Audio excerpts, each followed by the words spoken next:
नाशिकच्या रामकुंड परिसरामध्ये पाण्याची पातळी वाढलेली आहे, कारण की रामकुंड परिसरामध्ये रेस्क्यू ऑपरेशन सुरू झालंय। गांधी तलावावर अडकलेल्या पर्यटकाला बाहेर काढण्याचा सध्या प्रयत्न सुरू आहे। या अगोदर एका नेपाळच्या पर्यटकाला सुरक्षित रेस्क्यू केलं होतं आणि आता सध्या गांधी तलावाची ही दृश्य आहेत।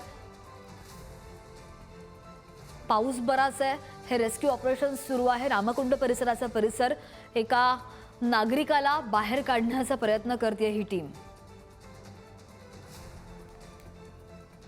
ही व्यक्ती या पुरामध्ये अडकलेली आहे आणि या अगोदर सुद्धा आपण पाहिलं काही दिवसांपूर्वी एक नेपाळचा पर्यटक या ठिकाणी अडकलेला होता।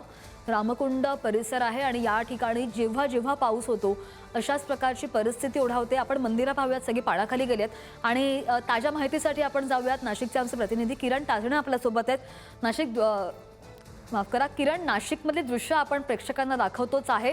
हे रेस्क्यू ऑपरेशन अजूनही सुरू झालेलं आहे की संपलेलं आहे, या संदर्भातले अपडेट? सध्याच्या घडीला रेस्क्यू ऑपरेशन थांबलेलं आहे। एकूणच जर बघितलं तर मध्यरात्रीपासूनच नाशिकमध्ये पावसाचा जोर वाढलाय।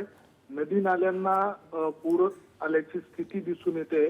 प्रामुख्यानं गोदावरी नदीचा पाणी पातळीमध्ये देखील वाढ झालेली आहे। पुराचा मापदंड म्हणून ओळखल्या जाणाऱ्या दुतोंड्या मारुतीच्या कमरेपर्यंत पाणी आलंय आणि यामुळे रामकुंड परिसरातली जी छोटी मंदिरं होती ती सुद्धा पाण्याखाली गेलेली आहे।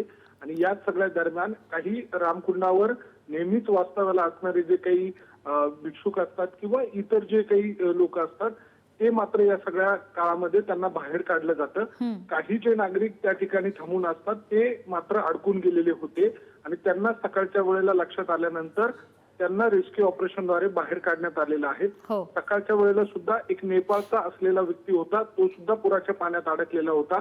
त्याला सुद्धा रेस्क्यू ऑपरेशनच्या माध्यमातून बाहेर काढण्यात यश आलेलं आहे।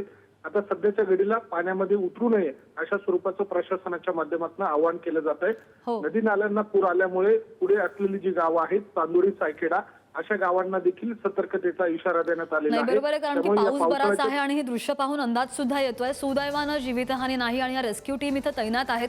किरण, धन्यवाद दिलेल्या सगळ्या ताज्या माहितीसाठी।